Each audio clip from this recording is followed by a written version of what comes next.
speaking with Nixon, and of course, Nixon, you're the lead singer from the band Framing Hanley, and you guys are based out of Nashville, Tennessee. Is that correct? Yep. And how long have you guys been together? Since really, I guess we became Framing Hanley in 2007. Our drummer and one of our guitarists, we had played in previous incarnations. I guess it would ended up becoming Framing Hanley. But yeah, I guess it's been about 7 years now. The better part of 10 years. Wow, and one of the things I wanted to ask you about right away is I noticed in just reading the liner notes of I got in advance of your new album coming out, which I believe comes out April 29th. The name of the album is The Sum of Who We Are. I noticed while you do have somebody playing bass on the album that you guys don't have like an official bass player. Was that just for recording of the album? No, Luke, we did the majority of the record with the album with Luke. Okay. He's been in the band since the beginning, and probably about 6 months back now, maybe a little longer than that, he just felt like it wasn't, the band wasn't something that he could do anymore. I think for a minute there we all went through this brief period of, wow, when it happens, like, everything just kind of goes away. It happens fast, and I think it was a wake-up call to two of us, and he just, he wanted to go back to school and focus on his career, so we did majority of the album with him and 2 tracks on the album, our single Criminal and then Twisted Halos we did with Eric Bass from Shondown, and he happened to play bass in Shondown, so it just made sense. We're like, hey man, we play bass on these 2 tracks. So since then though, Jonathan Stoy is now our bass player, and it was just a situation that we had a member leaving, and the guy came in and recorded a couple other tracks, so we just kind of looked at it as a 4-piece for this album. Okay, cool. And now I noticed that 3 of you guys, there's 3 guitar players in the band. Which a lot of bands typically have either 1 or 2 players. I was curious, although like Iron Maiden, they have 3 guitar players. Was that something you guys just wanted to do? I mean, do you find it helps to kind of fatten up the sound of the band? Yeah, I think more than anything in the album, though, it's very seldom you will see 3 guitars actually on stage in Framing Hanley. But in the liner notes still in there, there were tracks that I wrote on guitar and bring to the band, and in some cases they would take and kind of expand, because I'm definitely no guitar player. I'm a singer. I'm a singer that happens to be able to play some guitar. Okay, so, I hear you. I think that there's, I'd say, probably 2 or 3 songs in our whole catalog on 3 albums that we would actually play 3 guitars live in. Oh, okay.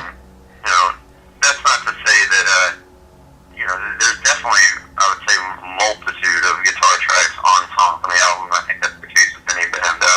More than anything, though, you're referencing liner notes, I assume. Yeah. I was just like a credit thing, like, I played guitar on this record, too. There's some stuff where maybe Ryan would play another instrument, or Brandon, or whatnot.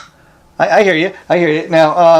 Now again, obviously, being able to play the guitar comes in handy as far as to write songs. But I was curious, did you kind of start out on the guitar and become a singer later, or were you always singer first? No, opposite actually, man. My father my real father was a country musician. Okay. He played guitar and some bass, and he sang. So, I don't know, at a young age, if I was just being rebellious, and but I kind of shied away, pushed away even guitar, and I think after I discovered who Axl Rose was, it's like, all right, I want to do the front hand thing. So when if anything, I really cursed the fact that I did not, pursue guitar more when I was younger, because I would say really just in the past probably 5 years, I've actually started to grasp a lot more on guitar. And like I said, it's mainly a tool that I will use in writing a song, I would say, than an instrument that I've perfected.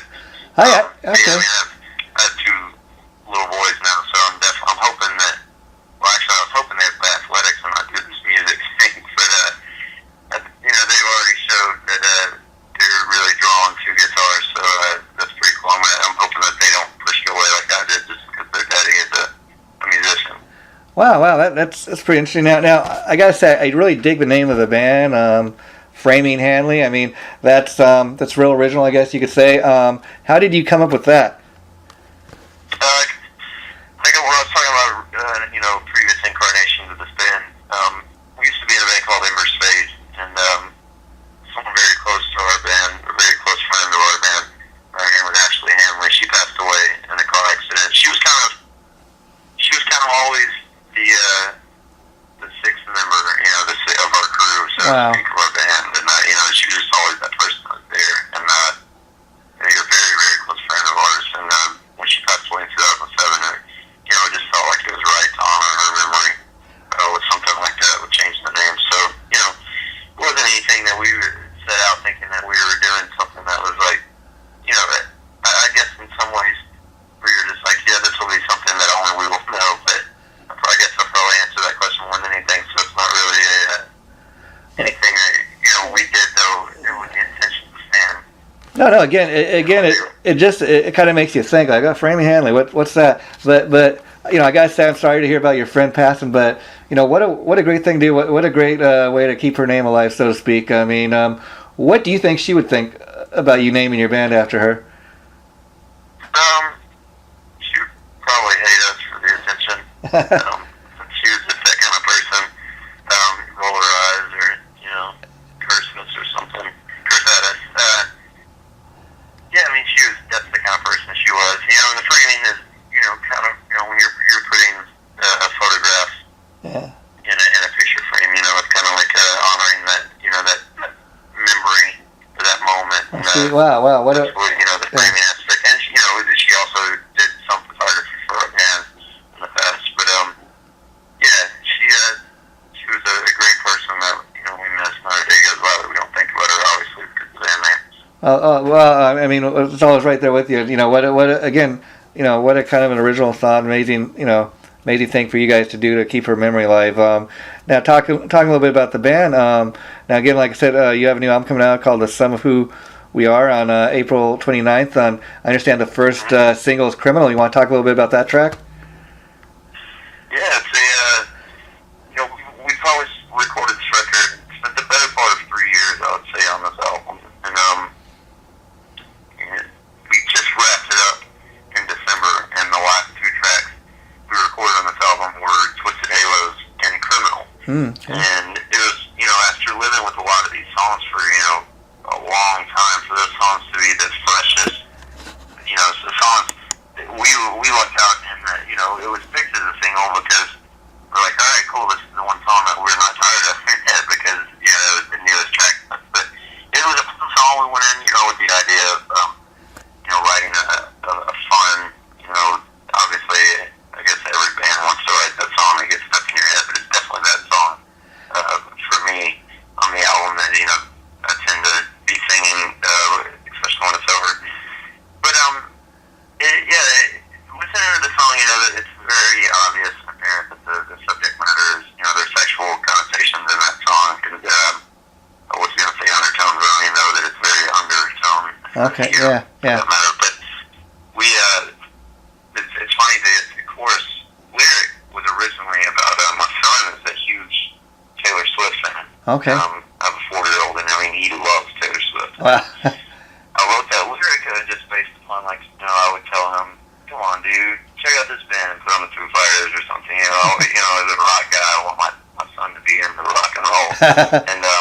And I would find when I wasn't around him, and I'm driving in the car alone, I'm listening to Taylor Swift's Red album on my iPhone. So it was one of those damn, I'm doing exactly what I'm preaching Not to do. to my son. It's like I'm committing this crime. So it's kind of a tongue-in-cheek, reference to the fact, damn, you're writing such good songs that, I keep coming back and listening to this from, it's kind of like breaking the law, when I'm sitting the law down with my son. So, Wow. It was very tongue-in-cheek chorus originally, and then it just, I think, when, we first started working on what would become Criminal, and I was singing those lyrics or that chorus, it just kind of gravitated to the subject matter that it's about now.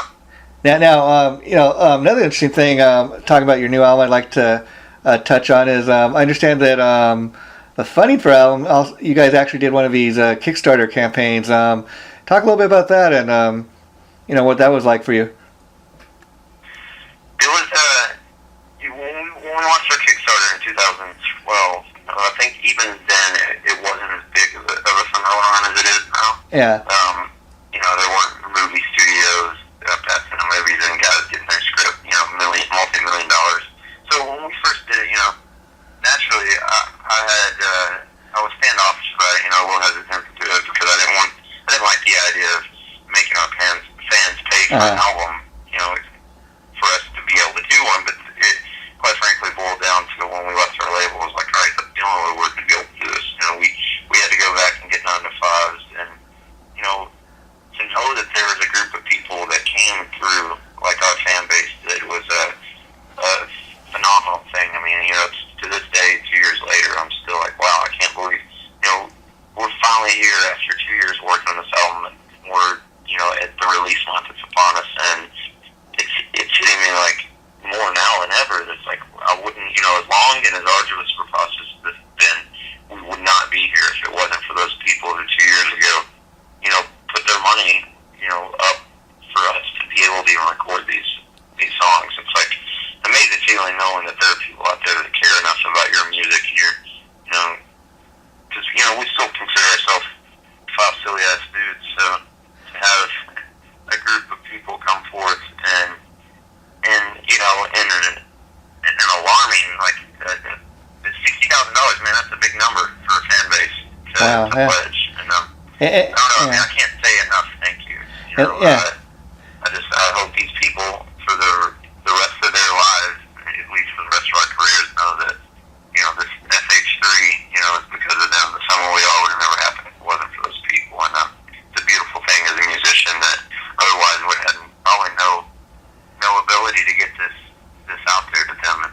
It's awesome, and I hope that when they hear it, it added an extra weight to the album almost. There's a lot of, this isn't good enough, that's why it took so long. We had 12 songs and we thought the album was done, and then the more we looked at it, we're like, no, it needs to be better. Maybe that's just the weight that we gave to it because of the fact that, it was the people that care about the music that we create, and I wanted to reward them in the sense that I wanted to give them the best damn Framing Hanley they heard.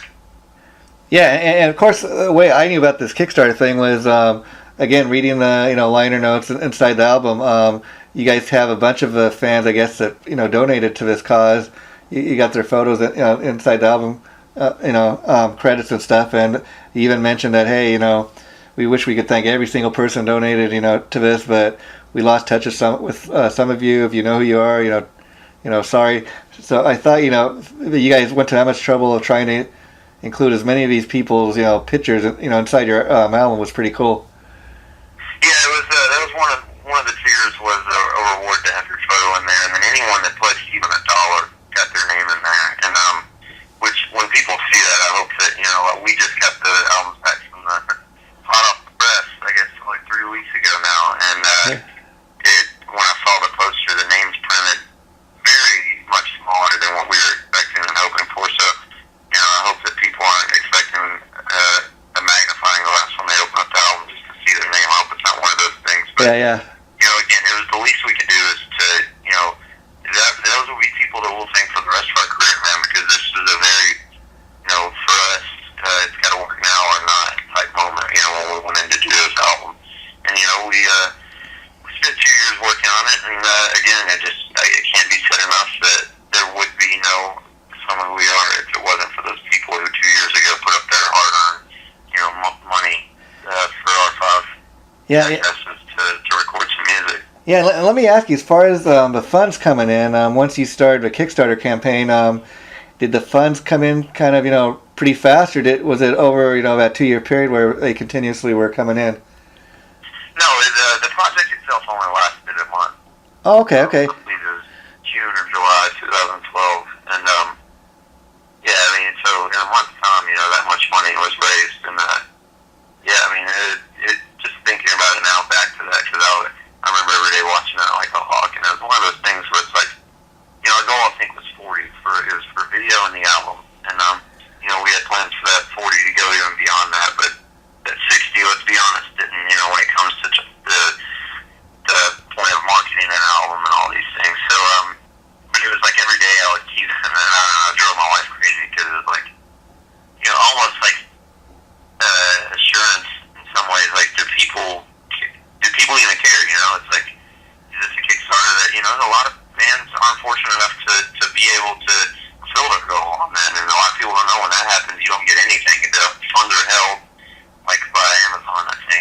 Yeah. until the goal is met, or the period's over and the goal's met, and then you get funded that. So a lot of artists, they'll do it, and if it doesn't get funded, they don't get anything. So it's like I was worried that was going to be what happened, because at that point we kind of were all in on, all right, this has to be crowdfunded, or we won't be able to do this album. And yeah, I mean, here we are 2 years later, and I would be lying if I said that we were expecting to put this album out 2 years later. We were definitely expecting that, had a release, in a much sooner capacity. But again, that was just, I think, us knowing that this had to be the best us, because the people that paid for it were the people that care, So, I mean, yeah, that's... It was an experience that, now we're on a new label, and that's another thing, that all these things that, it's like a timeline of events that would not even exist if it wasn't for that June of 2012 when our fan base, completely funded this album.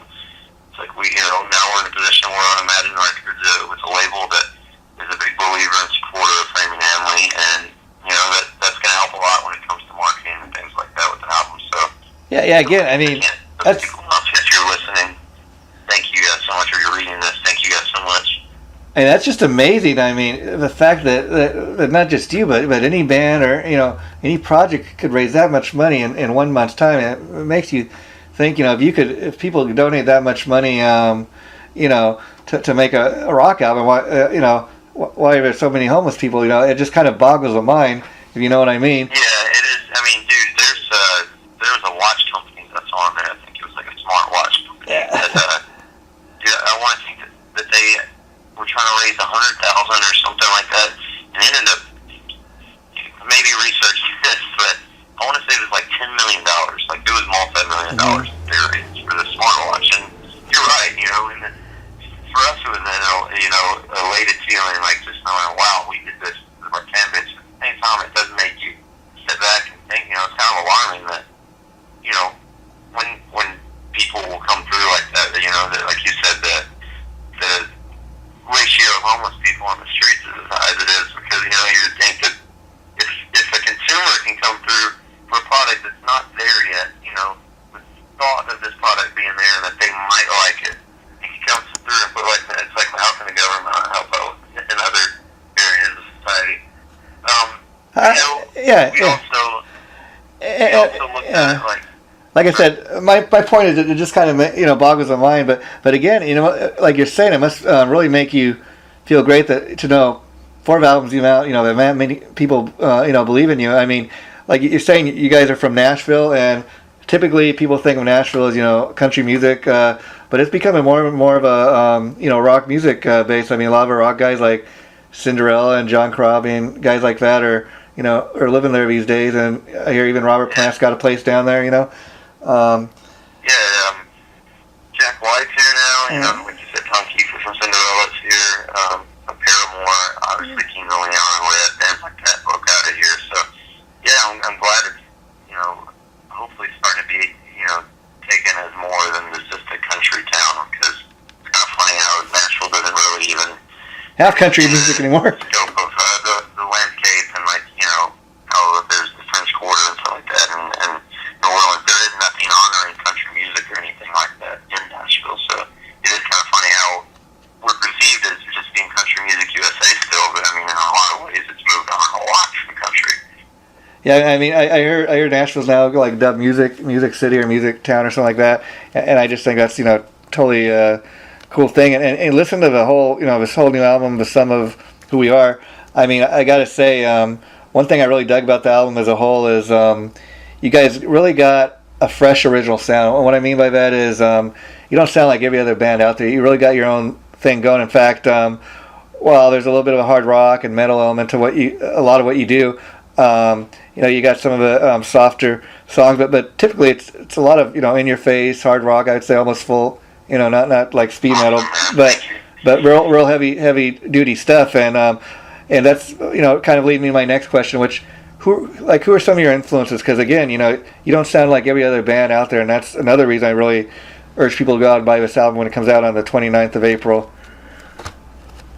First off, man, that's a huge compliment just to be able to say in this day and age that a band doesn't sound like another band. I feel like Yeah. That's the first, that's the first thing that most people will do. So thanks a lot for that. And to answer on the influences, I feel like with as long as we put into this album, it kind of, we were guilty of maybe being heavily influenced by one artist for a period of time, and then another 6-month period of time, maybe we were all really into another album. It shows to me when I listen to the album. I can hear songs on there like Crash and Burn. Mm-hmm. I hope that I totally just blanked. That song had so many different titles. Yeah. Crash and Burn. That is within the band on the album. I was like, wait, is that title?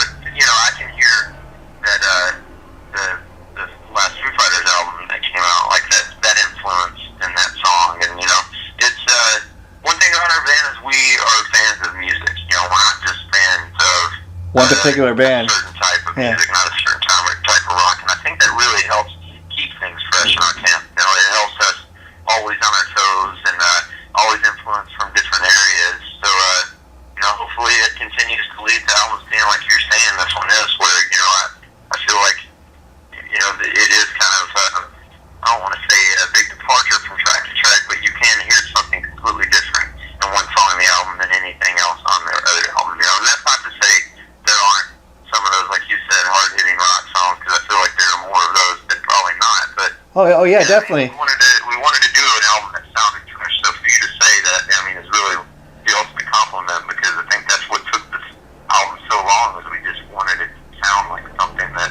people are like, all right, this is different than both what I expected and maybe what I'm hearing all the time. Yeah, because I think you guys took this album like in a totally different direction as far as what most people might think a lot of up and coming bands would do, which is like there's 3 songs on here like Castaway, Unbreakable, Roller Coaster, which are all great songs in their own right, but they're not as kind of heavy as the other tunes, and they're maybe a little more radio oriented, if you know what I mean. But but that's kind of what surprised me. There's like 3 tracks like that, and then the rest are all really pretty heavy, full on rock songs. Yeah, we wanted to get back to being a rock band, man. As much as I was sitting there saying that all these other influences, like we had to keep that in our mind that our livelihood is as a rock band.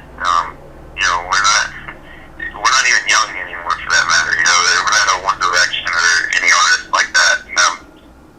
We're that band that's always, I feel like we paid our dues our whole career. We play the gritty rock shows, and we wanted to play songs that were fun. We wanted to have songs on the album that we knew would be fun to play live.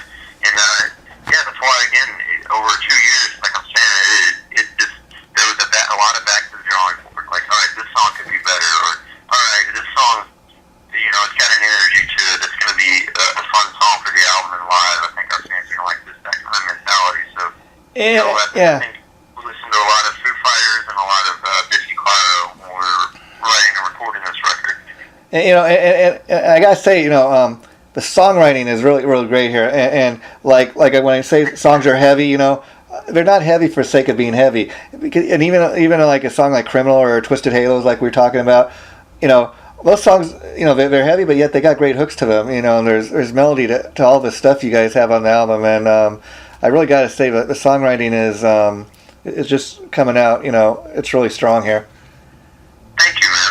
Again, as a chief songwriter, I have to say that's one of the best things to hear. Is just it's again that's why I am a fan of every type of music. It's because ultimately it's about the song. It's not about I don't listen to something if I hear a banjo, I'm like, oh, it's not for me. I'm not like that. It's like it's about what services the song, conveys what the writer was either feeling or witnessing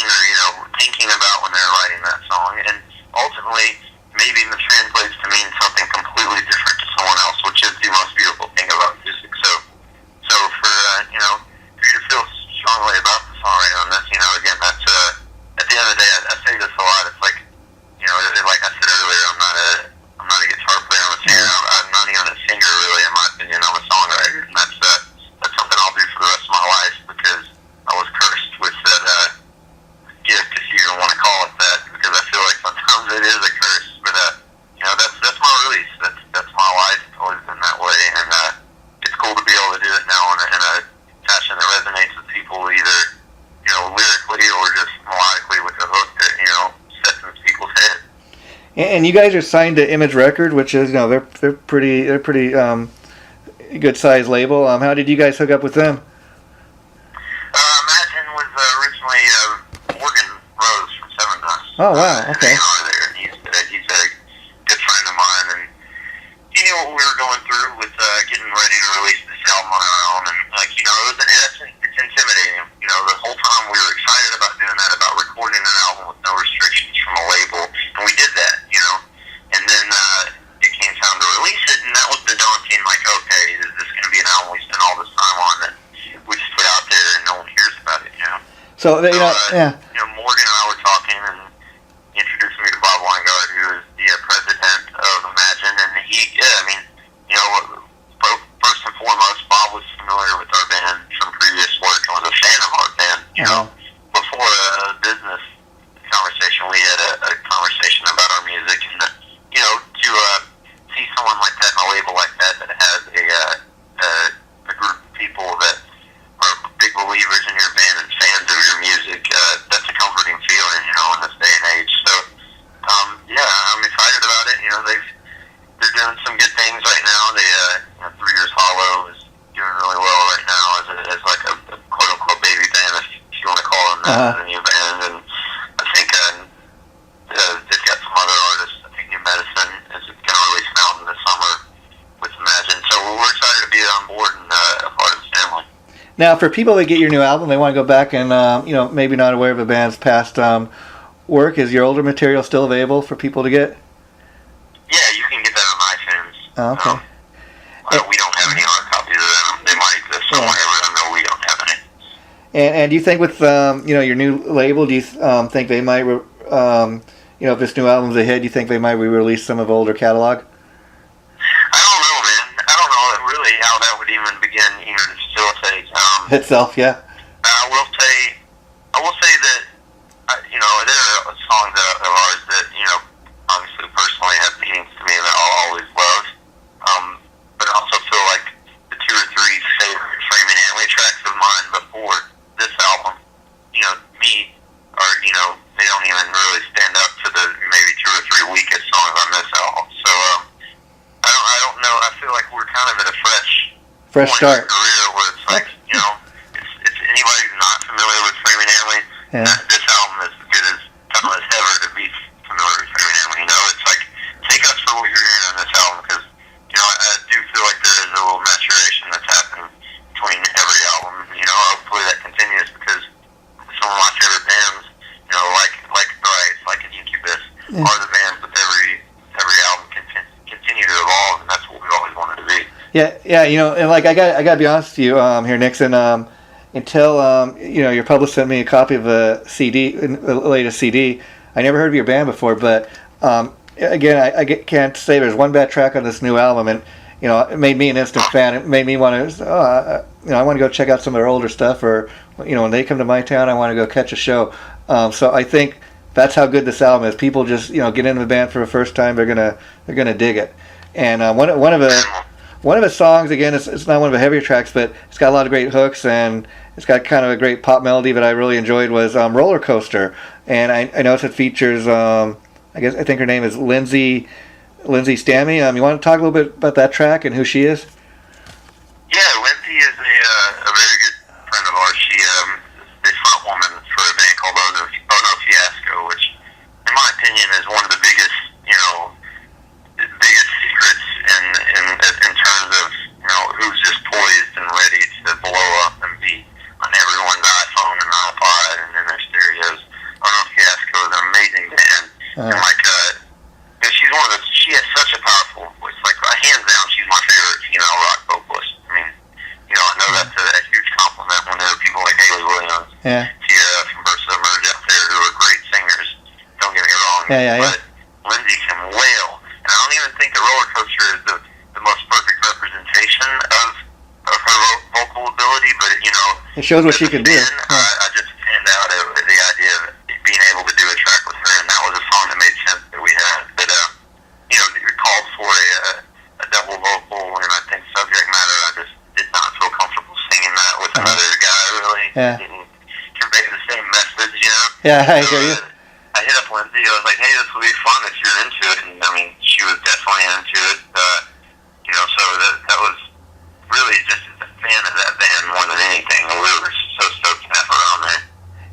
Yeah, we're touching base on how great the songwriting is. I was curious, were these all songs that were like freshly written just for this album, or any been laying around for a couple of years? There's a couple that Crash and Burn, actually, the one I was talking about earlier.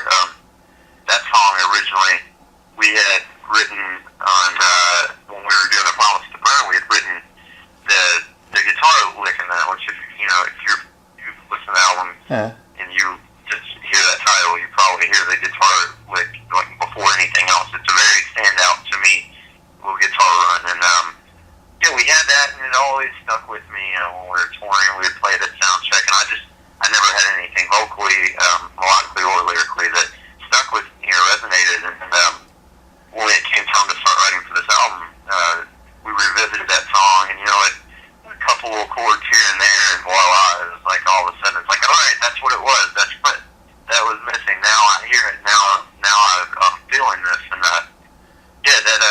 that song's been around, I guess, probably the longest out of all of them. A song like Roller Coaster originally was an acoustic track that I wrote while we were touring. I remember driving on the road in the RV on tour back in 2011, and I had that idea in acoustic and recorded a voice memo, and then 6 months to a year later when we were tracking this album, I was going through my iPhone for ideas, and that came up, and I was like, oh, hey guys, what about this one? So it's always awesome the way that happens. It's like Axl Rose. I know that he had November Rain when they were tracking it, Appetite for Destruction. Legend, and he playing it on the piano. The producer asked what that is, and he just cuts it off. He goes, "Oh, that's for the next album." So it is kind of funny how some of those tracks that you feel aren't strong enough for one album, or just don't live up to the other songs. How they can end up, a year, 2 years, 3 years down the road, being revisited and being one of the better songs in your band's catalog. Yeah, and I gotta say, the amazing thing in listening to this, knowing that is a lot of maybe for you being that the guy that wrote the songs and recorded them, maybe when you spend so much time recording that you get tired of hearing the same songs over and over. But as somebody listening to this stuff for the first time, none of this, again, it's just coming out, but it doesn't sound like this is material that's been sitting around for years. It doesn't sound dated. Even though that may be, Crash and Burn may be a few years older than some other stuff. It sounds fresh. It sounds like it was made at the same time. That's awesome, man. I hope that everyone, feels that way, because it is a regardless how long we've been doing this album, it is a breath of fresh air from our band. And as someone, you're one of the first people, outside of like close friends and stuff that I've heard actually, talking about their thoughts on the album as extensive as you are, and it makes me even more excited for 3 weeks from now when this album comes out. Yeah. You got the single out there right now, and like I said, the album's not even out. But what kind of response are you seeing from people? I mean, you have a lot of pre-orders for the album, people downloading the single and all that. Yeah, I know that we were offering some really cool pre-order packages, which actually are still up, I think, until probably 2 weeks prior to the release, so another week or two. But we're doing some cool packages, a vinyl copy, a digital copy, the hard copy, and a t-shirt and a signed poster for like $30, $35, I think. When usually a vinyl copy is going to cost you a good $25 just on its own. So I think a lot of our fans, were drawn to that. So the pre-orders hopefully have been great. I haven't, really kept up with that just because I'm in this world now where it's like, it's been so long since we released an album. It's kind of like learning to deal with all of it all over again. It's like the anticipation, the nervousness, like the excitement, the second guessing. Like that's kind of where I'm at right now. And a lot of people, I will say, radio early on. I think we officially go for ads next week. We've already for the past couple of weeks gotten a great response at radio, and it is cool to like see on Twitter. Like I say cool, and it's gonna sound weird when I finish the sentence, but like to see people like tweet, "Holy crap! At Framing Hanley is still a band." You know what I'm saying? It's like to see people, finding out about us again, and then like they'll follow it up with a tweet like, "Man, believe I hadn't heard this band in so long. What were they doing? This new song's great. Like, you know, it's overall so far, you know, it's been a positive reaction with people that have heard the new material, and I think, you know, it just feels good to be back, man, and to know that it means something to some people that we are coming back out with new music. It's a pretty awesome feeling because, you know, I feel like we are in some ways still, you know, we're just now reaching like our sophomore year as a band, and but to a fan, you know, 4 years between albums is an eternity. Yeah, I So, mean, you know, yeah. they're thinking, you know, the last time they heard a band for us, or an album from us was 2010. Now they're hearing a new album, and it's like, you know, it's like we fell off the face of the earth to some of these people, but in reality, you know, we were holding down day jobs, some of us a couple day jobs, and recording this album every spare minute that we had.